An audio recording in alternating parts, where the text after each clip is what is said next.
Welcome to Pound for Pound ATL, arguably the best place to get facts and opinions on your Atlanta Falcons. And absolutely the best place to get your opinions in. The guys are here, the chat is ready, and the conversation starts now. What's going on, football fans? Welcome back again to a Pound for Pound ATL Live. I'm one of your hosts, J.R. Clark, joined by my main man, Toby D.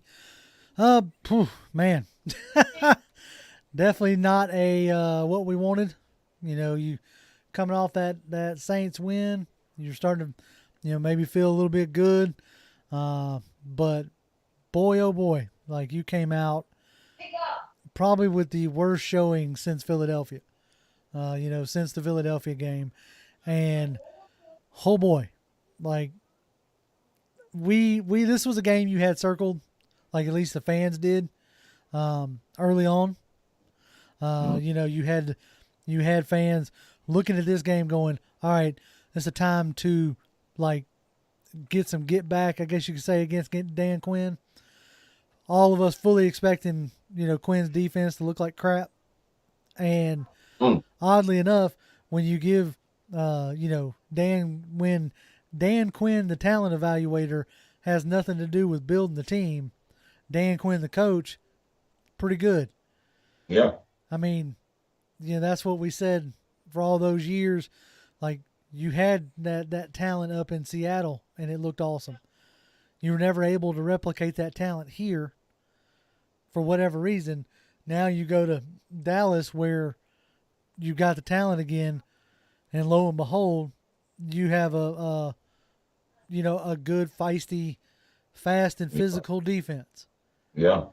And boy, was that like salt in a wound, so to speak, to take a drubbing the way we did. I mean, my God, that was just, it was I said it, Sunday, on a little short, that was yet another embarrassing win, or embarrassing loss rather.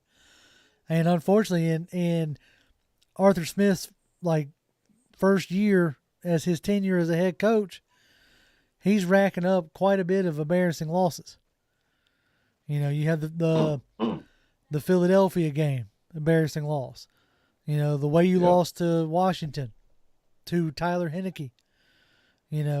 But hey, at least the Bucs lost to them too, so there's that. But I get it. Arthur Smith wasn't expecting to come in here and lose his number one guy a couple games in. Not especially in the fashion. I think it'd be a different thing if Ridley had broke his leg or something. Yeah. I'm not saying that the mental isn't as important.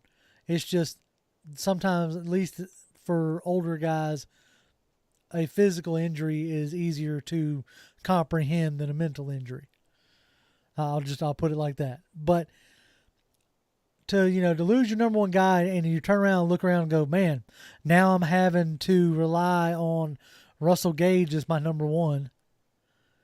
Yeah. And Tajay Sharp as my number two. And when it gets like that, it's a deal where it becomes like you almost become too predictable in that sense. Like the wide receivers wouldn't do anything to help you out. They weren't getting open. And when they were dropping passes. Yeah. So this is these are recipes for disaster.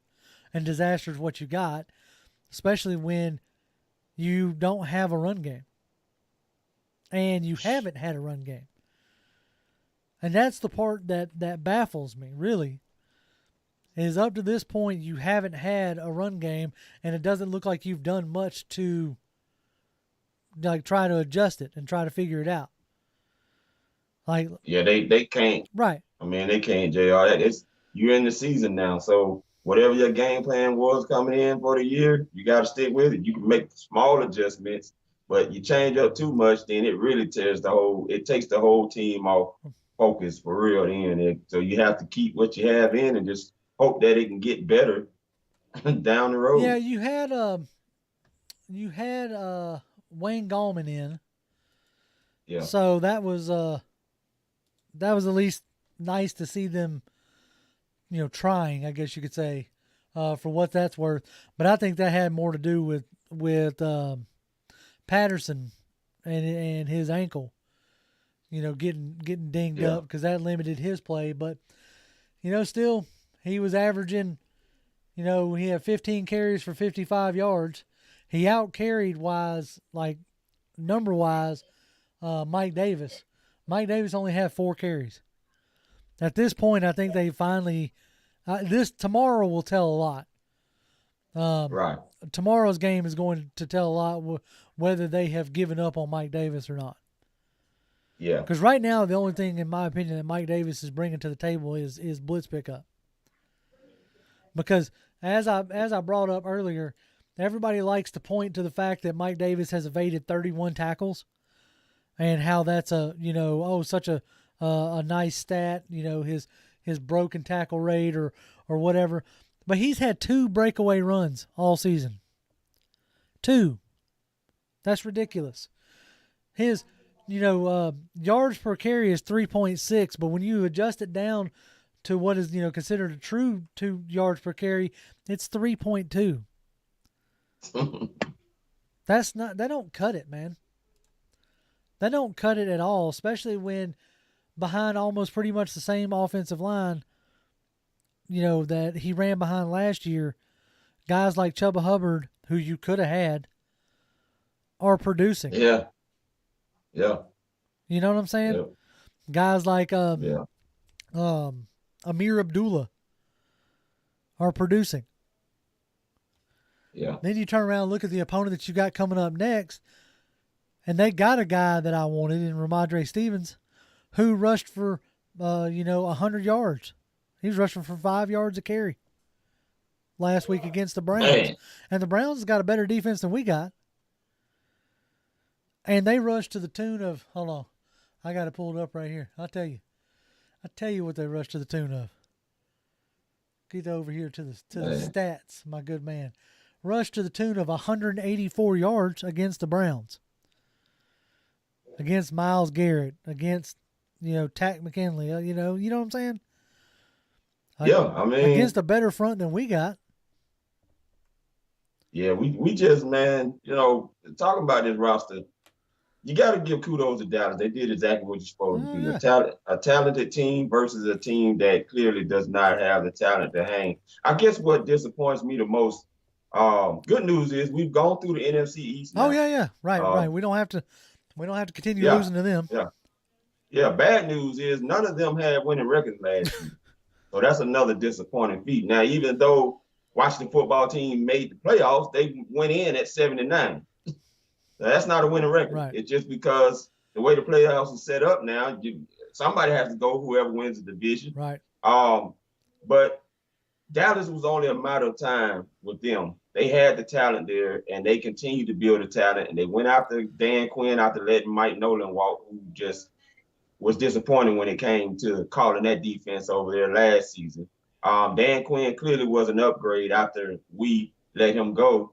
And you could tell it. I mean, they have the talent over there, and they invested in the talent and went and drafted well to bring some talent. I mean, you got Diggs right now, Trayvon Diggs over there, who's leading the league with 8 interceptions. Now, he ain't worth crap when it comes to really locking down a guy, but he's in the right place when that ball is in the air to get the interception. And we let a guy named DeMonte Casey go, who was similar to being able to get some interceptions. But anyway, it just is what it is. A guy that faulted the Atlanta Falcons for kicking him out of rehab before the week. So that might have gotten in our heads too, because Arthur Smith had to come and rebut that, saying that we show due respect to everyone with him coming out and saying something like that, man. But JR, man, we don't have the talent.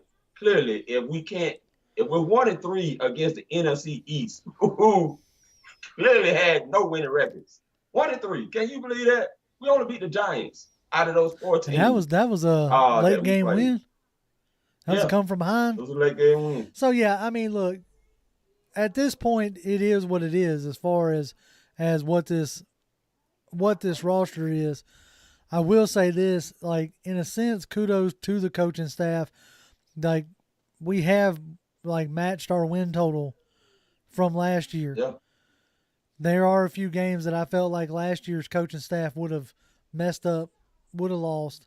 Now, have they made their fair share of mistakes? Of course, they're going to. It's a rookie coaching staff. I get that. Yeah. You know, I'm not sitting here trying to, say that Arthur Smith should have been perfect. I mean, it took, Kingsbury a few years to get going down there in Arizona. Like Stefanski up there in the Browns has come out hot. He came out hot last year, but it's kind of seeming to come back to reality. And let's, at least we forget what, everybody's loving what the Rams have done personnel-wise, but it seems like they're starting to come back to earth as well. Like, they're looking outmatched. Stafford's looking like the lights of LA might be a little bit too bright for him. We'll see how it keeps going. It could just be a rough patch, but when you do the things that, LA did, you're hoping for an outcome like Tampa Bay had last year. Right. Right. You're hoping that you're going to swing for the fences and get a Super Bowl. And it's a long, this season's halfway over. They still got a ways to go, so they could still very much end up there. But, swinging back towards our team, like, as we stated more than once in this offseason, like, things were going to have to fall right for us to be competitive, and they definitely hasn't fallen right at all. Like, when I feel like one of the first mistakes that they made is they didn't bring anybody in who was really familiar with Dean Pease. And it has shown. Like, the fact that he's talking about halfway through the season, I just now might be being able to get to 30% of my plays. You know what I'm saying? Oh, that is rough. Right. That's rough. Right. That is rough. Like, look, I get it. Dean Pease has been doing this for a real long time. And that man's forgotten more about coaching and scheming than I will probably ever know. I get it. I completely do. For me too. Yeah. And, we said, first and foremost, that we feel like Dean Pease wouldn't have come out of retirement to a crap show. Yeah. Well, it sure enough looks like he has come out of retirement to a crap show. Yeah. I mean, here's what's happening, and this is just what I see. We got a bunch of Adam Duvals on the team, and I'm just gonna go use that as an analogy. Let me tell you why. See, I got my hat on. Exactly, because everyone that knows Adam Duvall, when he's on, man. When he's hitting home runs, he has one of the best statistical seasons ever. But when he's off, he is off.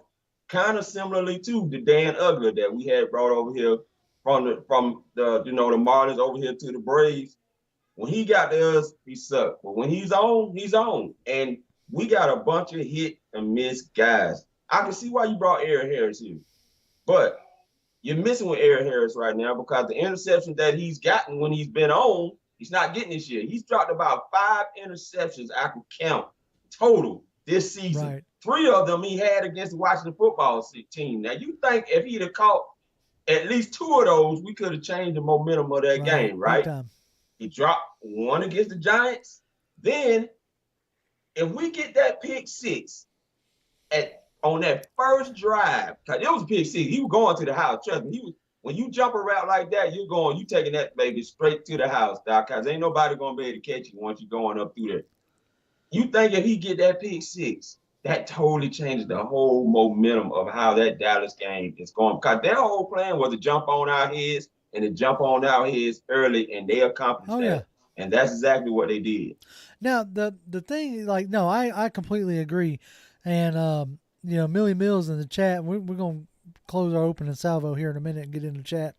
So y'all keep putting your comments up. But Millie Mills says, JR, on paper, our D is actually a little interesting, and he gives a bunch of laugh emojis. That's the thing. The things that we were counting on as strengths have yet to show up. Like we really felt like the linebacking core in the way that Pease likes to use linebackers blitzing, We really felt like that was going to be a bonus. But right now, you can't get there because other than A.J. Terrell, nobody in the secondary can hold up. Right. And if you can't hold up, that means you can't afford to drop. You've got to, keep Debo and Foye back there. You can't afford to send them. Right. Because you need them to be in that flat coverage. Yep. And so right there, you're telegraphing what you're doing with some of your better players. And as far as the D-line goes, they ain't got to worry about paying out Dante Fowler because he's still an enigma. Yeah, and I mean, unless he can get 8 more sacks in 8 games, then you don't have to worry about paying him any bonus money. No, incentives. No, you don't have to worry about paying. You ain't gonna have to worry about paying Dante Fowler. No, don't get me wrong. We're better with him out there. We saw that in 3 games with him on IR. We're better with him out there. But he still ain't striking the fear in nobody's hearts. And because of that, you're able to key in on Grady Jarrett and absolutely neutralize him. It's something I have said for years. You can take away any one player. And you saw it again with Kyle Pitts. Without anybody else stepping up, Kyle Pitts he's going to have yards, and that's about it. Yeah. He can't do nothing else because you don't have nobody else to take away the coverage that he's getting. Yeah, he's gonna be Julioized. Yeah. Because when you get down in the red zone, all you got to do is just cover the crap out of Pitts. Yeah. Especially him as a rookie, he hasn't gotten to where he can absolutely destroy double coverages yet. Not on the NFL level. Will he get there? Probably. Yeah. But you're hoping that you weren't going to have to count on him like that year one, because you were hoping that you were going to have a consistent run game. And once we've gotten into the red zone, Smith's been pretty good. It's actually been a lot better than we've been in the past. So that gives me hope. Yeah. I'm not saying that Arthur Smith is a bad coach and we made a bad decision. I actually think he's a good coach. I just don't think we got the talent on either side of the ball to run what they're trying to run. Yeah, I mean, I see what they're trying to do, but like you said, here, like I said again, they got hit or miss guys. Guys that when they have a season, they have one. Unfortunately, you got guys that are not having that season, and Dante Fowler is one of them. When the Rams had Dante Fowler, he did well over there next to Aaron Donald. But ever since we've gotten him, we've missed on him. We haven't quite gotten that guy. Now, earlier on, he was causing some fumbles. Okay, he was getting to the quarterback, causing fumbles, and then he got injured, and that set him back a little bit. Now he got to work his way back into it, and we'll see what he do these next 8 games. But somebody has to be able to step up on that line, man, and we just don't have anybody. And you let JTM walk. That cut him in the middle of the season. That makes no sense to me. In a team that was, desperate for pass rush, you should have been clawing at any corner. Now, granted, as I said, when we released him, I said, look, we don't see what happens in practice. Maybe he just was doing whatever he was doing. Must have been frustrating the crap out of Pease. Is the only thing I can figure. Like I don't know what that would be, but hey man, I need you to go left. And every time he says that, JTM goes right. I don't think that's the case, but I don't know what else to think because, in a team that was desperate for, I actually just thought about it. Vaunters played for Pease in Tennessee. Right, he did. So that's probably one of the only guys that has actually played for Pease. So that was probably the leg up that he needed. Is maybe he was having to explain too much stuff to, JTM and was going to get the same production out of Vaunters. So he just went with Vaunters because he didn't have to explain it. Because he's so busy explaining it to everybody else. I don't know. Yeah, I mean, maybe so. But right now we're seeing a defense that, and in their defense, I will say this much. In that Dallas game, they had to cover 60 to 70 yards as opposed to making an offense go 75 to 80 plus yards. I think only one time in that game, Dallas offense played behind the team. Oh yeah. Okay. And which is one of the few times that we stopped them. Now, shout out to Grant, who can't seem to get on the field enough for getting a turnover, because this is one of the reasons why we signed him, because of his playmaking ability and we drafted him, right? But then you lose Jalen Hawkins. That really stung, because Jalen Hawkins was the bright spot in that safety group, Yeah, he right? was really starting to come Deron on. Harmon. Yeah, and Deron Harmon and Eric Harris, Doc, I'm telling you right now, we are missing. Yeah, they can look. They can. Y'all can coach from the bench, okay? I don't need y'all coaching out on the field no more. Like straight up, they can coach from the bench. All right, well that is our opening 20 minutes, our opening salvo. Let's jump into chat and see what's going on in here. Joe Houston and Joseph Thornton and Tasman TV all said, "What's up? What's going on, gentlemen? How are y'all?" What's up? Joshua Malavi says, "Good evening, gentlemen." Good evening, sir. Glad you're here. Same thing with Millie Mills, who we heard from earlier, and Zulu After Dark podcast. He says, "I'm waiting on somebody to tell the truth." Look, that's all we can do at this joint. We're just gonna call it like we see it, you know. This is a fan first podcast or fan first show, so we're just gonna call it like we see it. Joe Houston says, "Break it down, fellas, and don't hold back." I don't have time to hold back. We ain't gonna hold back. I ain't never held back. Woon Carter, what's going on, Woon? He says, "Rise up, pound for pound family. Sunday was unbelievable. Let's hope we can pull it together and win against the Patriots." Ugh, I don't see it happening, but we'll get into that here in a little bit. AJ Evans says, "Either I hope CP plays or someone outside of Kyle Pitts steps up. I think Janu Smith is out." Janu Smith might be out. I'll pull up their report here in a minute, but they got to right now. I mean, even if he is out, he ain't the superstar tight end over there. Hunter Henry is right now. Right, exactly. Yeah. I mean, them guys are scoring touchdowns more than a little bit, man. And that's the other thing that scares me. As bad as we are in the red zone, and we got 7 touchdowns, Hunter Henry, 7 touchdowns, Damian Harris, but we'll get into that. We'll get into all of that here in a little bit. Millie Mills says, "Did he inherit Gus Bradley's defense in Seattle when he left?" Well, yeah, he inherited, like, his scheme is not his own in that sense. Like, he learned that scheme from Pete Carroll, who taught it to Gus Bradley, who then, also taught it to Dan Quinn. So that scheme is not his own scheme there. Sorry about that. All right.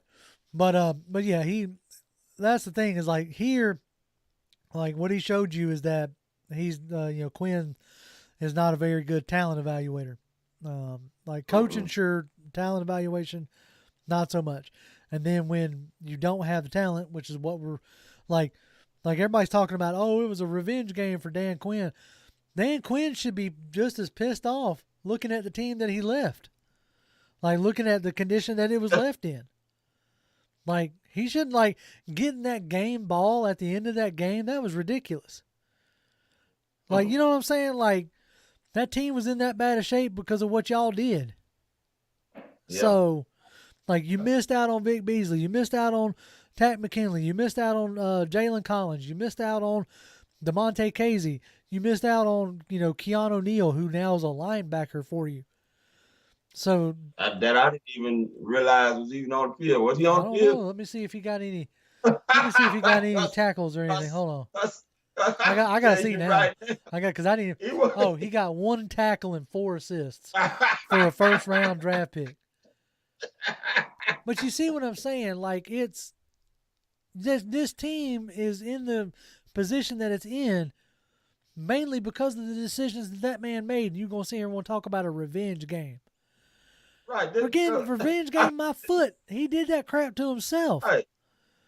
For a man who talking about he was shocked that they fired him. I couldn't believe when I heard that. Shocked, I tell you. Shocked my foot. Shocked my foot. Really? Was shocked that they fired? Shocked that they didn't fire you the year before. Oh my goodness. You should have been gone.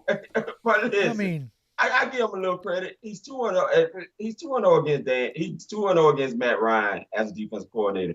We lost against them in 2013 and 14, and we got drugged in by that defense both of those years. So now he's 3-0 against Matt Ryan. Okay, yeah, Kudos kudos to him, to I Dan. guess. I mean, but talking about, But don't come out here talking about you shocked. You were shocked when you got fired. whatever. Should have seen that coming a mile away, Kilroy. Cove says, I've been watching this team since 2011. Why is the Falcons can't find neither a good pass rush nor an offensive line that can block and run game? Brother, we've been asking that question since 2011. Now we're adding into the point of why can't we get a run game going again? Man. Toxic Falcon says, we honestly need Calvin Ridley back because other than the Pitts, our wideouts can't get open. Yeah, no. Yeah, we need Calvin Ridley back. Like, I want him to get his his life in order. I want him to heal and get well. That's more important than anything else. But yes, there is now a massive black hole in that wide receiver room. Yeah. And it's deep. Like, it was rough when Jones was traded, and you're like, okay, well, maybe if things break right and if Russell Gage steps up, and then you lose Ridley, and you're just like, well, the heck with it. I don't know what else what else are you trying to do out there? All you got to do, and good and well, Bill Belichick's gonna take Kyle Pitts away from you. Oh yeah, no doubt. Like, no doubt. That's been Belichick's MO forever.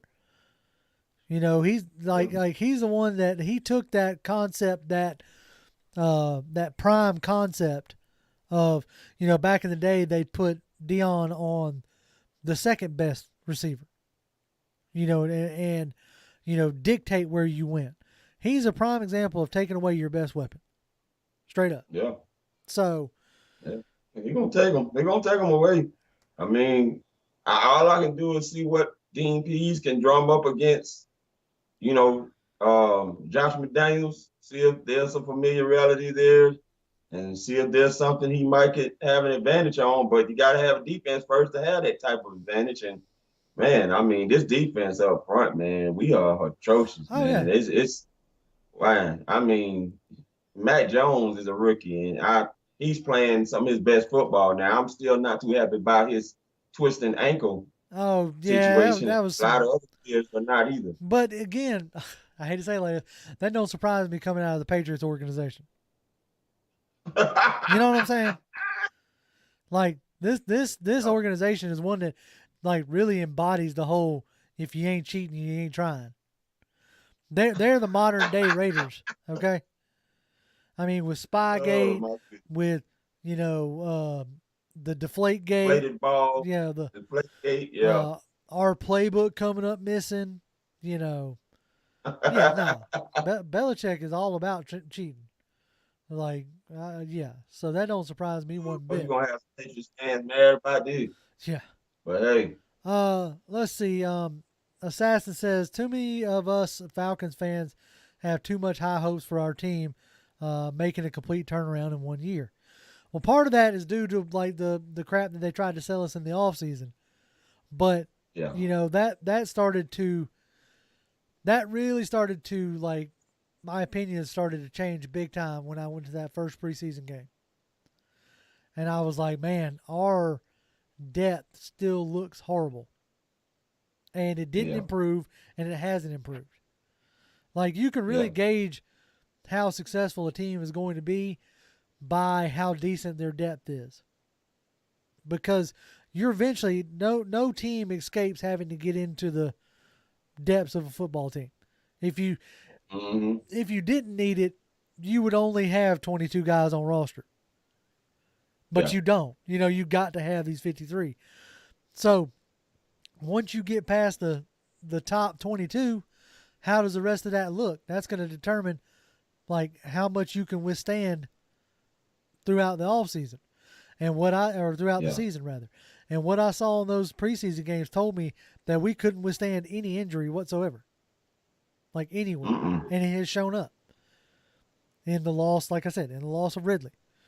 And if Patterson can't go or is nowhere close to 100%, there goes the vast majority of our offense right there. Yeah, pretty much. Yeah. I mean, and Hurst Yep, is out. Hurst is out already. Yeah. Who already wasn't giving you much production when he was on the field. So now he's off the field. You're definitely not going to get any production out of him. You're going to have to rely on guys like Parker Hesse or Rainey. Right. If he's, brought off I think he's still on the practice squad right now. But I don't know, man. It's just going to be interesting to see how this team finishes with 8 more games left.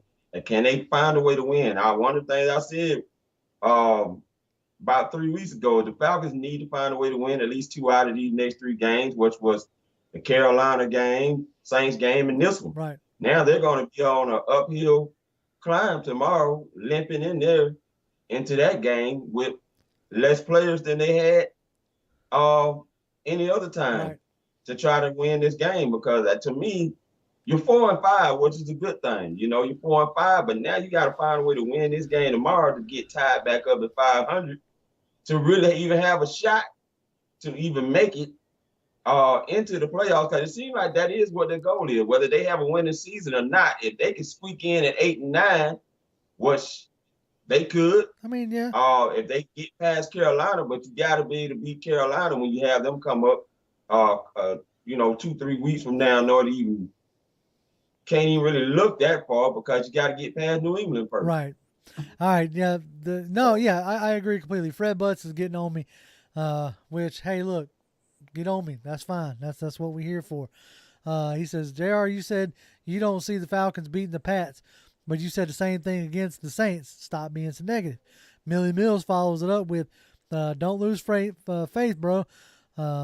This is the best time to be a Falcon. Good draft picks coming, and we finna be lit. These are all look, ain't nothing out of the realm of possibility. I'm just, again, calling it like I see it. I'm comparing, roster and performance against roster and performance. There is a statement that says any given Sunday. Look, the Thursday night games tend to favor the home team. Okay, we are the home team. Granted, we ain't played very good at home, but we don't have to travel on short notice. The Patriots do. So history says that, that aspect favors us. And this has been a crazy season to begin with. The Dolphins just beat the Ravens. And beat them pretty handily. It wasn't like some last second squeaker. And as I previously stated, the Rams haven't looked very good the last couple games. So, I get it. Anything could happen, and maybe this was yet another wake-up call. I don't know. But when I look at the fact that to date, our left guard has a combined total of 28 blown blocks in 8 games, that doesn't instill me with any kind of confidence whatsoever. You saw Dallas just continuously slamming people up the middle and winning. Yeah, because that's where the weakness is. Even Matt Hennessy, you can say what you want, but Matt Hennessy is just as much a weakness too. Yes, sir. Look, Chris Lindstrom was having a good season, but he can't do everything by himself. He hasn't been in the NFL that long. You got to think about that. None of them guys in that middle have been in the NFL that long. They haven't seen everything. So these teams are realizing that, i.e. Carolina, who came in with them middle stunts, and wore us out. And now you saw the same thing happening with the latest team that we just played, the Dallas Cowboys, who killed us with those stunts up the middle and linebacker blitzes, because they know that middle is not ready for that. Right. And when that middle gets attacked, it attacks everything on the outside as well. And Matt Ryan has to suffer because of it. Exactly. That's my thing. Yeah, no, dead up. It's the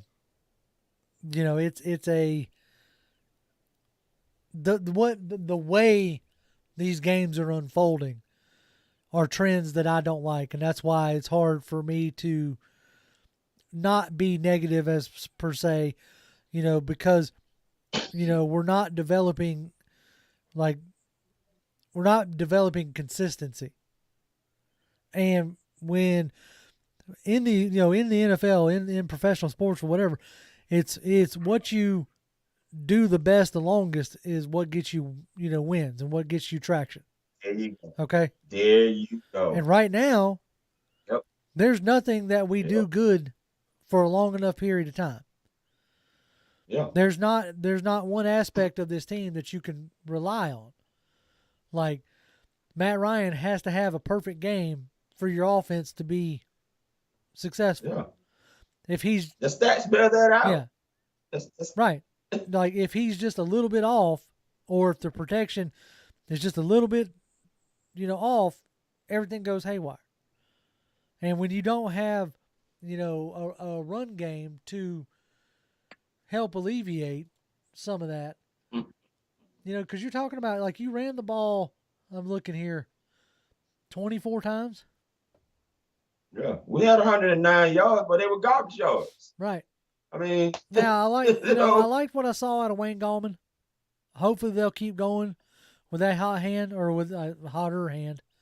I was trying to see somebody, I think it was Tony Wright, gave us a comment about Wayne Gallman and his performance. He says, yes, Wayne Gallman, and what do you know, 15 carries. He said he's been advocating for Wayne Gallman. He says, what do you know, 15 carries for 55 yards. Hopefully the coaches will see that.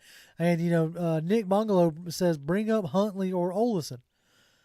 Like, yes, I'm willing to right now, do just about anything in this aspect to see what we can do to spark something on this offense. Like King 7, it says, he said, I was so embarrassed by the game. I felt like I was there watching Dallas fans point and laugh at me. He said, I wanted to hide under the bed like a 5-year-old. Good Lord. I don't think it was that bad. I mean, it was bad, but yeah, I mean, exactly. That's what you don't want, right? yeah. Tev Sports says, I don't think we should risk playing Cordell and make his ankle worse. No. Because we need too short of a right. week. We need to let Quadre Olesen or Caleb Huntley come up for the practice squad. I agree there. Like, if there's any question whatsoever about Patterson, you sit him. Like, straight up and down. He's become too integral of a part of this offense. Tev also says Zacchaeus is inconsistent. Tajay catches 1 or 2 passes a game. Gage is definitely not a wide receiver 1. Barely a wide receiver 3. Or 2. He said, get some other wide receiver. Right now. And that's the part, like, if you really want to, like, dig down to part of what's annoying me, is that all we heard about Fontenot when he came in was pro personnel. He was a pro personnel guy in New Orleans, yada, yada, yada. So I expected to be like moving and churning the roster and stuff like that. And it's like, we just haven't seen it. Like, I don't, if you want to blame it on cap space or what have you, there was things that could have been done to give you more cap space that hadn't been done. Yeah, we didn't do it. Now, this coming offseason is going to be real interesting, because I really feel like they were using this year as an evaluation year, because you had guys who are going to be in line for extensions or new contracts or let walk, i.e. Hayden Hurst. Yeah. But you could have done other things such as extend Grady Jarrett. You could have went ahead and extended Calvin Ridley instead of like letting it run that 5th-year option run. Once you get into the 4th year, you can sign them.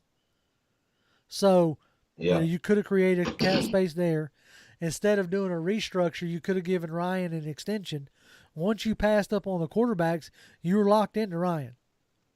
Right, you locked in, and you can't go nowhere next year. Right, that's what I'm saying. So instead of doing a restructure, you should have just done an extension. Added 3 years to his deal, moved money towards the back end, added voidable years, whatever you needed to do. But the restructure leaves you with a $42 million cap hit next year. Mm-hmm. That you ain't gonna ride with that. That's ridiculous. Yeah. That's bad business is what that is. Tony Wright says they changed Cordell Patterson's status from out to a game time decision. They never said he was out. That was other people were just reporting that. Like there was never anything official that came out. But he says following tomorrow's game and the following game, a high ankle sprain can be nagging on a groin injury. It's all can be nagging, and that's the part that I worried about with Cordell being such an integral part of the offense when he's never been counted on like that. Right. When you've never really been counted on like that, that can put some undue strain on your body. Yeah, and it does. I mean, I wouldn't play on tomorrow. I mean, period. No. I think I try to keep a glimmer of hope because thinking about what happened with Tennessee in 2019 when they was running with a similar record to this. Now, they ended up losing. I think they tied up and then they ended up losing their next two and was like 4-6 or whatever. But then they started going on a run toward the end of the season and it propelled them into the playoffs and make the deep run that they made. And that's the only glimmer of hope that I have for the Atlanta Falcons because there are some winnable games on this schedule. Oh, yeah. I mean, look, the deal I look at, like, you're 4-5, right? That's what I said a little bit ago. You've already added these, you've already met the win totals that you had last year. Right. So, as of right now, after this game, you got the Jags. Then you go back into the Bucks, the Panthers, the 49ers, the Lions. And then you got the Bills and the Saints to finish it out. Like, realistically, you should be able to win against the Lions and the Jags. Yeah. Mm-hmm. Division games are always wonky. Whether it's the Bucks or the Panthers. The 49ers, they look good the other night. It's the Rams. Yeah. But it's a mixed bag with Shanahan. 2 games ago, they were ready to run Shanahan out of town and questioning why he wasn't getting any more heat on him than he was. Right. So, I mean, look, are you dead in the water? No. But the fact that your wins are against, bad teams, and when you come up against, good teams or competent teams, you're not very competitive. Yeah. That's the part that worries me about a switch. I haven't gone back and looked at the win losses, who they won, whatever against Tennessee, but the big difference is you made a switch to Ryan Tannehill. Yeah.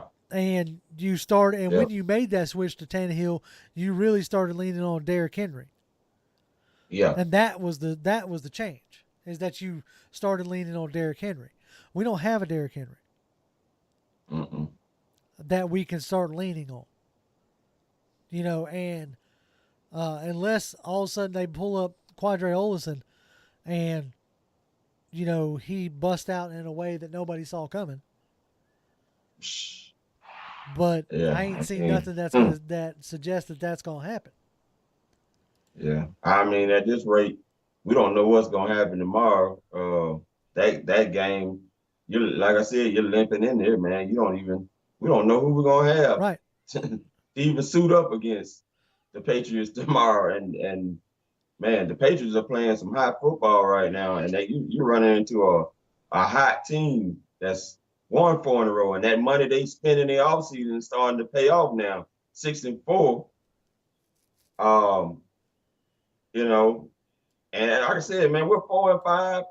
Which we have a fighting chance, like Alua Khan said, they believe they can make the playoffs. That's obviously the goal. Oh yeah, of course. They don't care how they get there, but you can tell that's obviously been the goal in the offseason, that they felt like that they can make it. Well, just like they told us that they not to disrespect them, saying they're not, that they're in a rebuild mode. So this team clearly is believing that they can make and reach their goal of making it to the playoffs. However, they fight to get there. So I'm not going to take that from them. Matter of fact, that'll be a huge plus for Terry Fontenot and Arthur Smith if they're able to get this team to pull that off and at least get the 7th spot. Oh yeah, for sure. That'll make you feel good going into 2022. But you're gonna have to claw to get your way into that 7th spot. Oh, no doubt, doubt on that. Yeah. Tev Sports says for the people that don't believe in the team, that don't watch the games if you don't believe,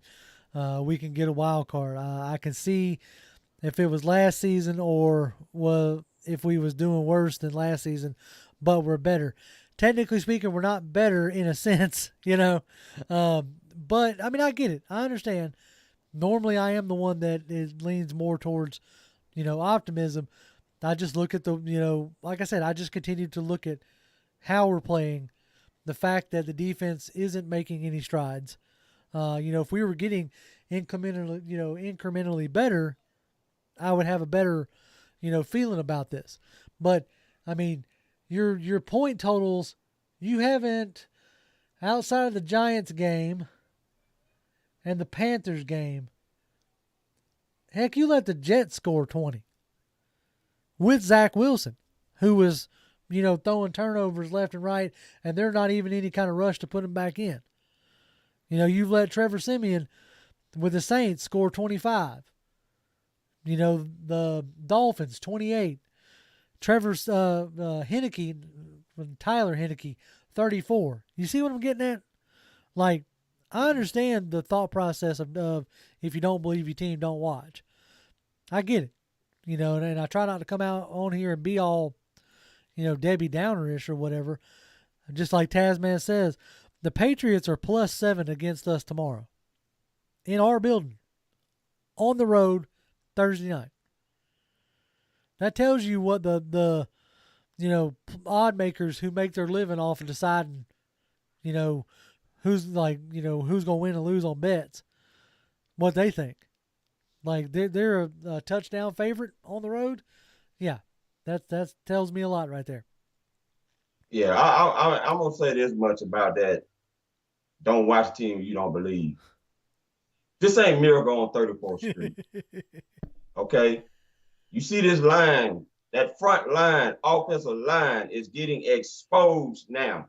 Since after what Carolina did, you saw Dallas come in with that same game plan and wear your front three out. Okay? You didn't go and get a veteran experienced center.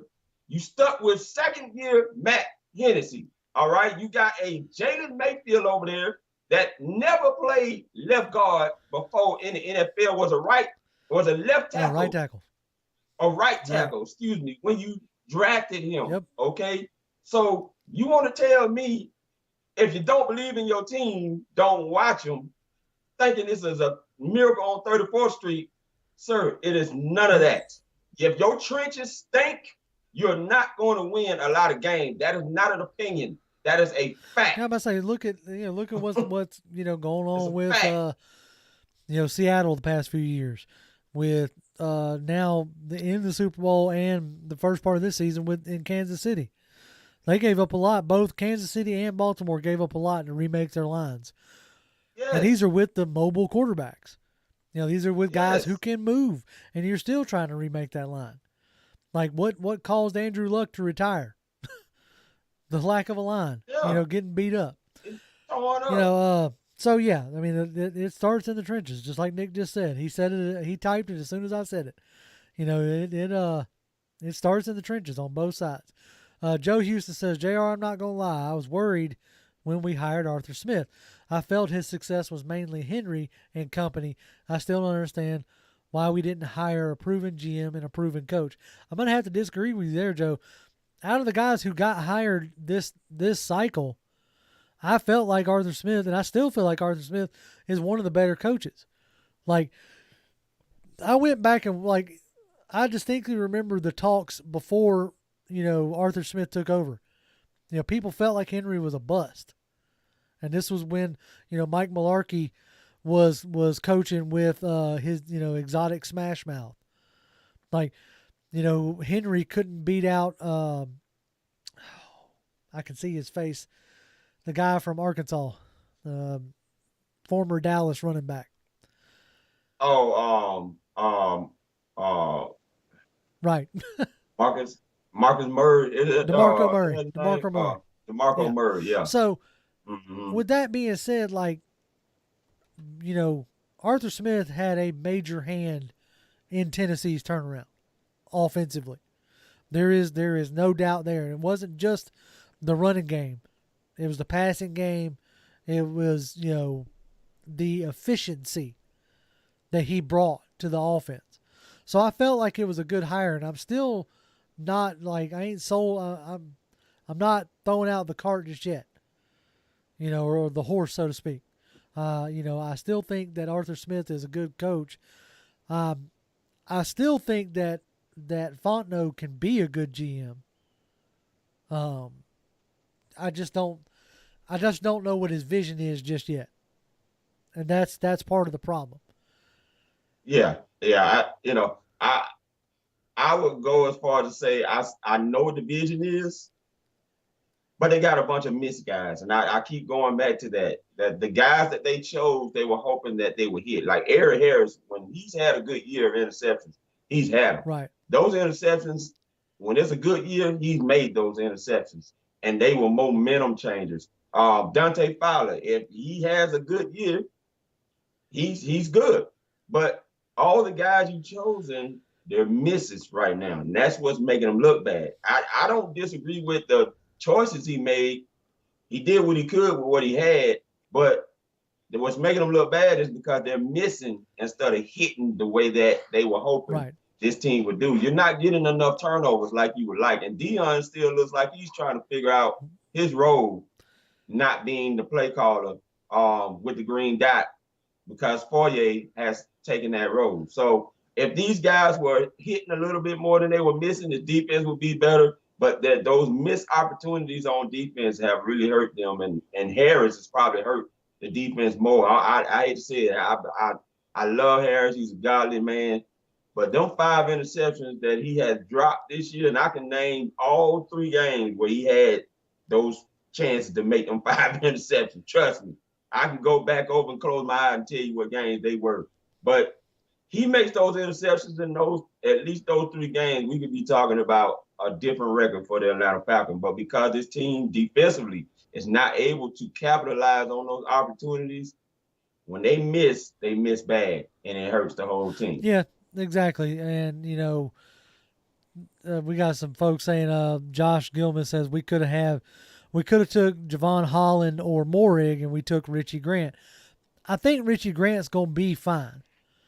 But this is where that old school thinking of Dean Pease, like having to however complicated his defense is, like Grant's just for him is not picking it up yet. But I think once he consistently gets on the field, he is a playmaker. So and when he's been on the field, he's made some plays already. So he just got to figure out whatever it is the coaches need to see from him to make it out on the field. Willie Dock says, "Hey, P for P, Arthur Smith is really being refined by fire in his inaugural coaching season." He's like, "Whoo, yeah, he is." And look, put it this way: if you go back like revisionist history, the Browns probably wish they had kept Belichick instead of letting him go. Yeah. Okay, so I'm not going to harshly judge them by 1 year.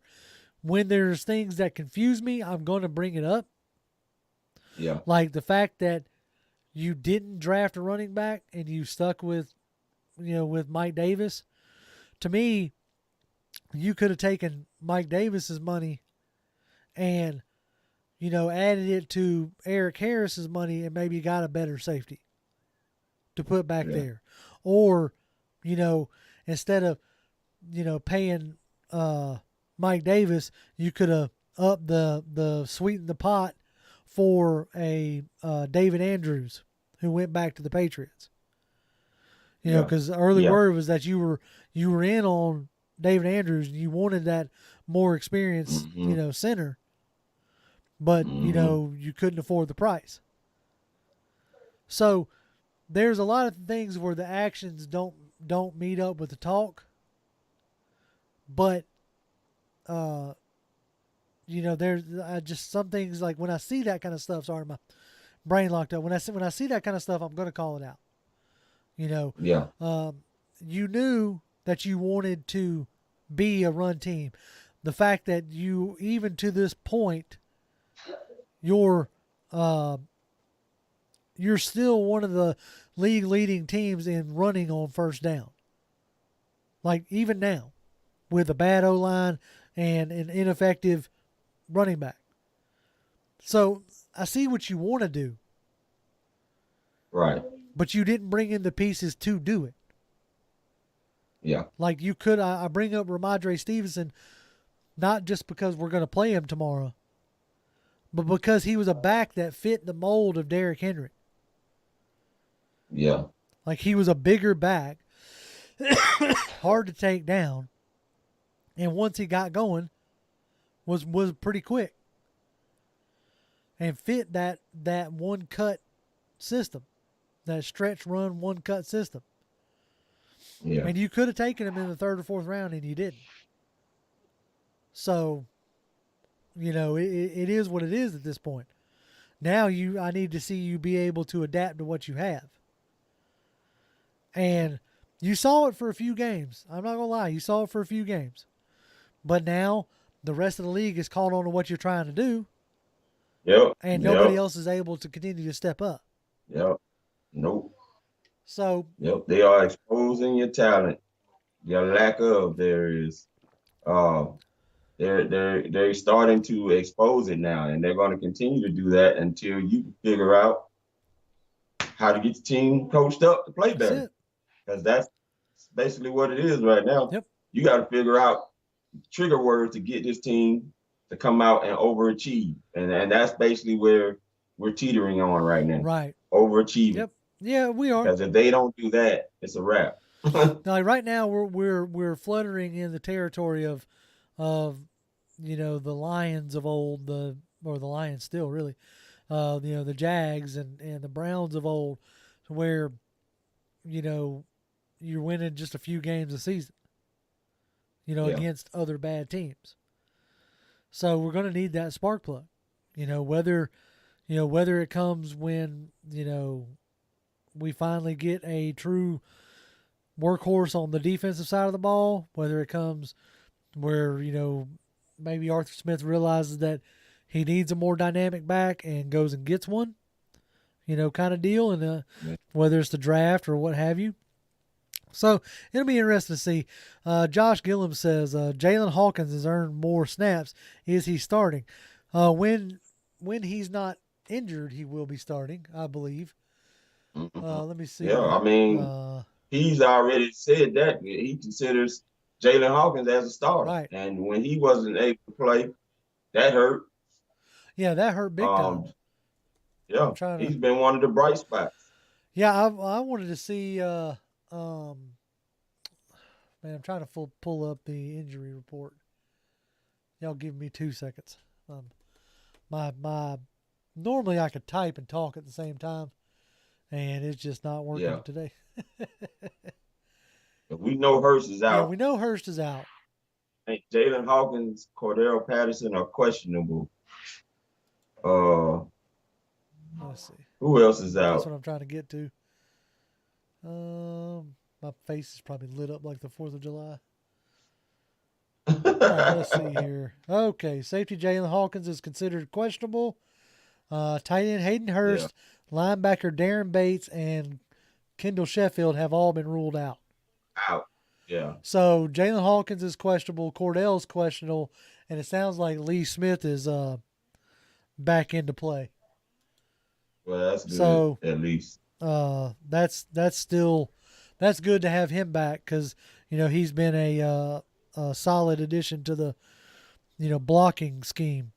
But see, they've even exposed him a little bit. Oh yeah. I don't know if the last couple of games where you saw the defensive ends able to kind of go around him because of their speed. Right. Hassan did it to him in that Carolina game, got around him and got the sack. And then Davenport almost had a sack off the left side, doing the same thing Hassan Reddick did. Right. And so they're starting to see on film some things that is exposing this team that they're taking advantage of, that's allowing them to have success against our offense right now. And if you don't have the weapons, we didn't have weapons without Calvin Ridley at first. Now we're really not going to have any weapons tomorrow. Yeah, that's going to be that's like the interesting, I say interesting, like horror show interesting, like watching a slasher flick interesting. That's the interesting part, is like, how does this offense function? Like, you talk about Tennessee and we say it's Derrick Henry. Well, don't forget, he had A.J. Brown and Corey Davis as well. Like he had the pieces to be able to make him pay for, loading the box against Henry. Yeah. Right now we don't have the back to make him load the box, and we don't have the wide receivers to make him pay for loading the box. Right. So wow. Right now the personnel is just not there. I believe in a year or two, probably, a year, like, Pitts is going to be just fine. He's already shown you that, like, everything outside of touchdowns, he's right up there with every other tight end in the league. Right. So I'm not worried about Pitts, and I don't even think that was a bad choice. That was a good choice, especially if you knew that you were going to end up trading Jones. Yeah. Now granted, if you knew you were going to trade Jones, I wish they'd have done that before the draft and been able to utilize the pick in that draft, but whatever. So it's going to be real telling how they continue to rebuild and remake this roster, because there's definitely they got work to do. Yeah, they got a lot of work to do. Yeah, they got work. Because I agree with Tasman here. He says, "Can we please cut these players who can't stay healthy?" It makes no sense. Like, why is Kendall Sheffield still on this team? Because they're trying to salvage that draft class. What? Why at this point? I mean, look, you can't get rid of everybody. You got to figure out how to salvage that draft class and see if you can add on to them. But I think after this, you don't have anything left in Kendall. They may try to keep him in the next year and see if they can still salvage it. I mean, it's not hurting them. No. They're not losing anything. So I guess you just see if maybe he can get healthy and get into the next year and see what you got out of him. Because there's something that they believe in, the reason why they are not ready to let him loose. But then they might cut him loose after the season. I don't know. I don't really know everything this team is trying to do as far as move-wise. I see what they want to do more so scheme-wise than I do from a personnel standpoint. Right, I understand what they're doing scheme-wise. Like you could see that. They're wanting to run it out of the, two tight end packages, and now granted the two tight ends have had to been more of a blocking tight end. I think they would love to not have to, and I honestly believe that's why Hayden Hurst has not been as effective as we thought he was going to be, is because you can't really afford to leave him out on the field. And now he hasn't helped himself by the times that he has been out there and his number has been called. He's dropped the ball, like legitimately, or fumbled it, like legitimately, like you know what I'm saying. Like, he hasn't helped his case, but I understand why the two tight end set has been, Kyle Pitts and Lee Smith. Is because you got to have Lee Smith in there blocking. Yeah. And every now and again, of course, you're able to squirt Lee Smith out, because that's only because he's been blocking all flapping game. Right. So, I understand what they're doing scheme-wise, and the same on defense. Like, you saw him, trying to blitz Deion Jones. It just wasn't working. The corners can't hold up for him to anybody to get there. No, they can't. Like, other than A.J. Terrell, and they just know that they don't have to throw at A.J. Terrell. Right, exactly. So, everybody keeps making A.J. Terrell hasn't given up this many yards or that many yards, because there ain't nobody throwing at him. There's no reason to. Right. You don't need to. When I got Fabian Moreau over there to pick off. Right, Fabian Moreau or Eric Harris or Deron Harmon or whoever. Eric Harris can't keep up with a stick man. Right. when they go deep. Exactly. So like, there's no need to throw it. Caught chasing.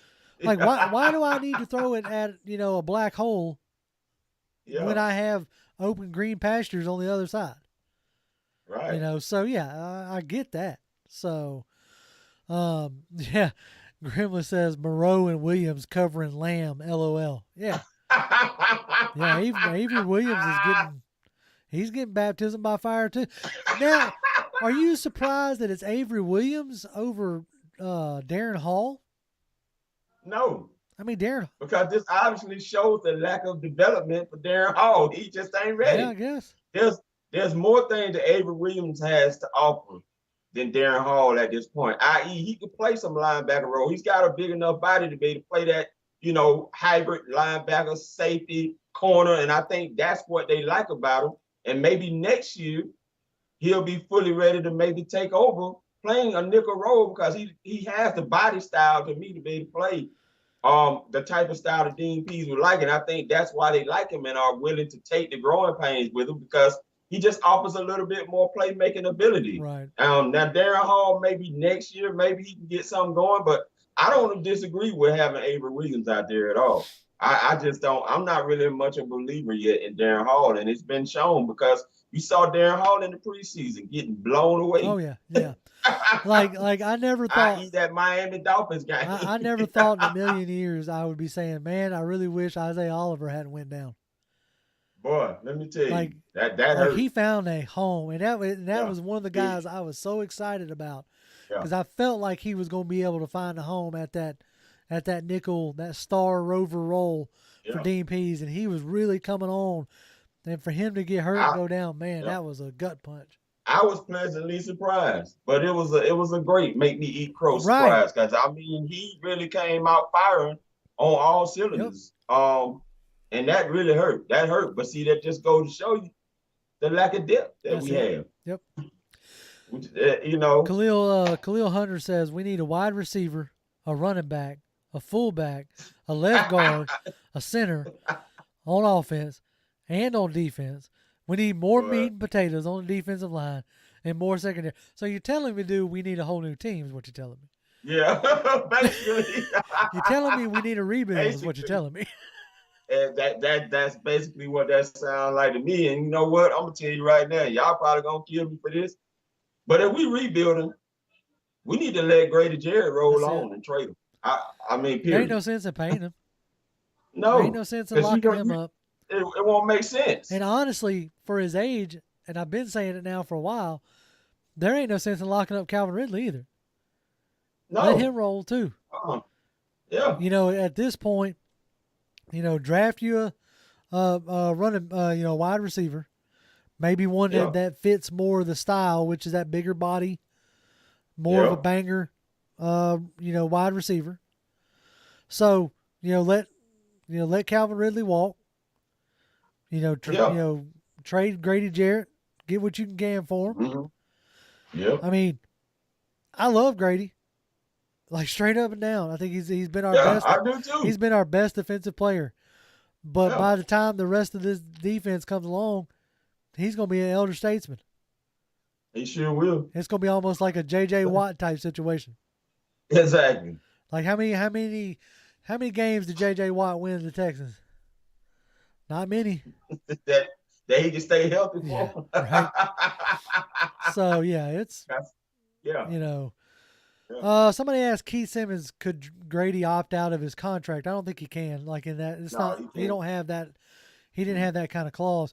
I really think that there's part of me that feels like I heard somewhere that maybe they wanted to try to extend him, but he was hesitant about doing an extension. Yeah. And that's what I heard. Because he wanted to see how it was going to go, which I can't say that I blame him. Yeah, I don't either. Because you only going to get one more contract.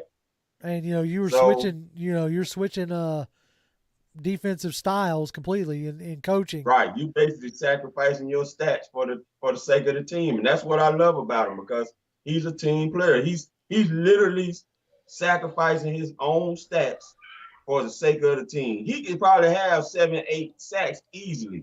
But because he wants to be a team player. He's willing to move all over the line to try to help his team win. Unfortunately, it's not panning out because we just can't find a way to win consistently. Nah, And Keith Simmons said he's going to want $20 million a year. Yeah, he's going to, and we can't afford to do it. Not right now. Not with as many holes as we got. So yeah, like I said, this offseason, after a year of like evaluation in a sense, I'm really going to be interested to see how this offseason goes, how it unfolds. Like what moves do we make? As it stands right now, we have 29 guys under contract for next year. 29 out of the 53. So that's yet another ton of 1-year contracts, undrafted guys, unless they do something drastic, which I don't even know what you could do drastically, but you're going to have to do something. Because like as our user friend Tack McKinley put, this wide receiver room is garbage. And right now it is. You need you went in, you need too much, right? Like you could tell me right now that, in the first round they took a wide receiver. Okay, it makes sense. Oh, they took a defensive end. That makes sense. Oh, they took an offensive lineman. Yeah, I'm pretty sure they did. You see, you know what I'm saying? It's like, I will say this. It's interesting to talk this way and be one game out of 500. Yeah. So like the rest of the stretch of the season, I'm very curious about. Like, no, I don't have a ton of expectations. Not until they start showing me that they can, string together consistency. Right. But I am interested to see what path the journey takes. Yeah. Elijah Ford said this is why we should have kept Julio. Julio wasn't going to play. And for that matter, he's sitting on IR for Tennessee.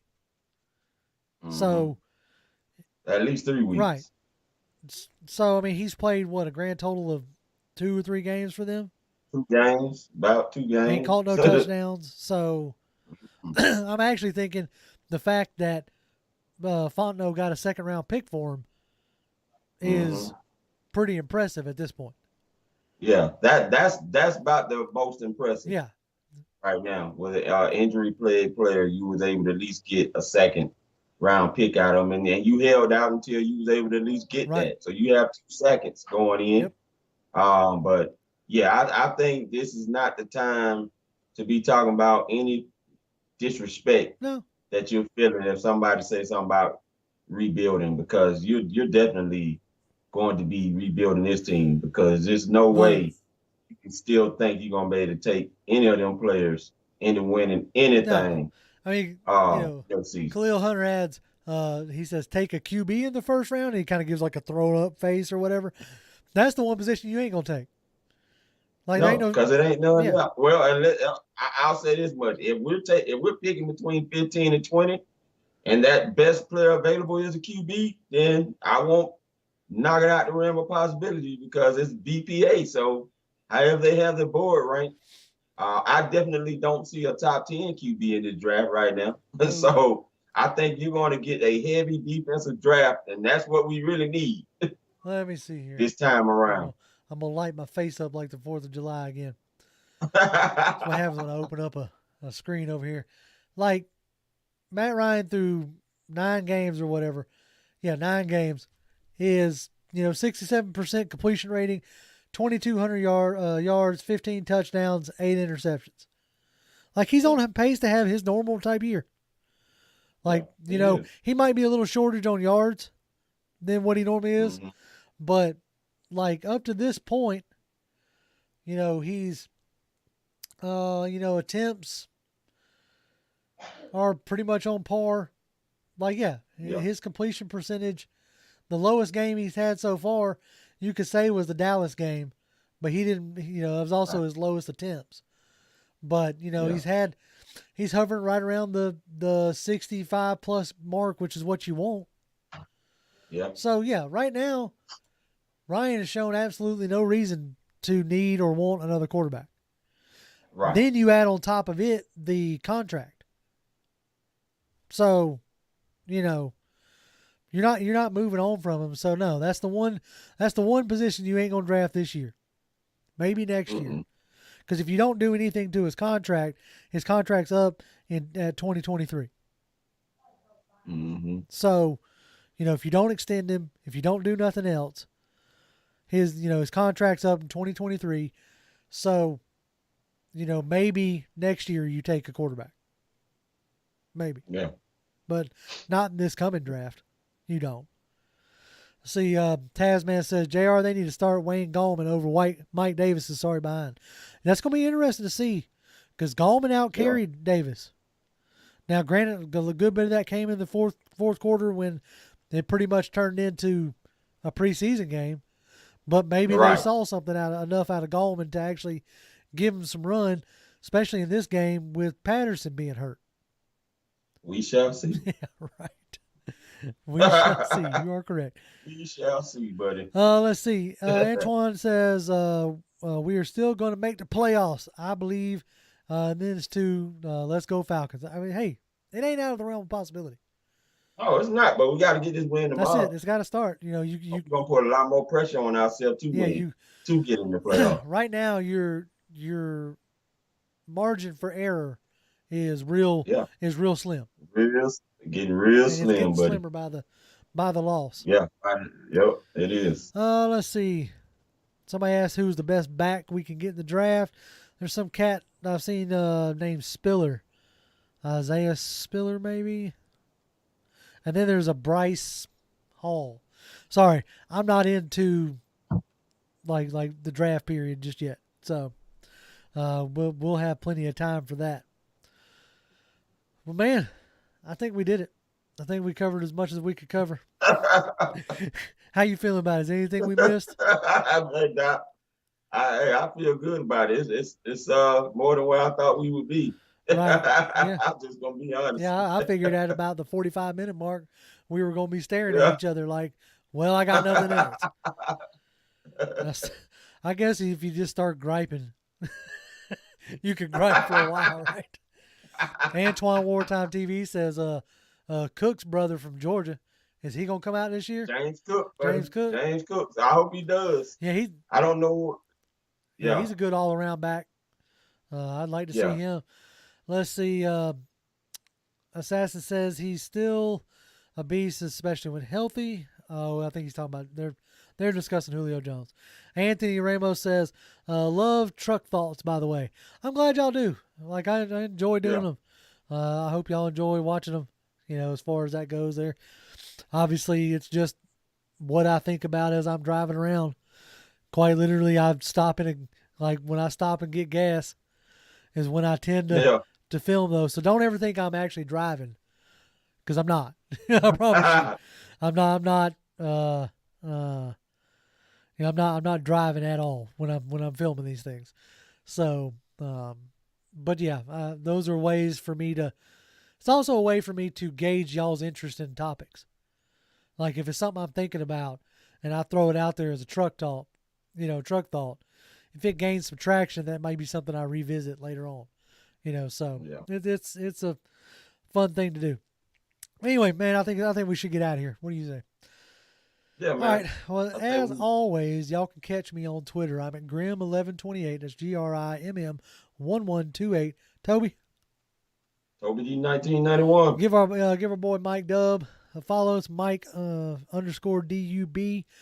Same thing with Jimmy Obama. You can catch all those links in the show notes. Hit them up. Say hi. Fred Buss says Falcons don't have the money to rebuild, so we're not rebuilding. That sounds like somebody. Oh, they will when they trade some players. It sounds like when you ask your mama when you was a kid if y'all could have McDonald's. I ain't got McDonald's money. You got food at the house.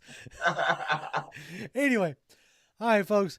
Y'all take care. We'll catch y'all next Wednesday. Keep an eye out for truck thoughts and things like that. And as always, man, just win, baby.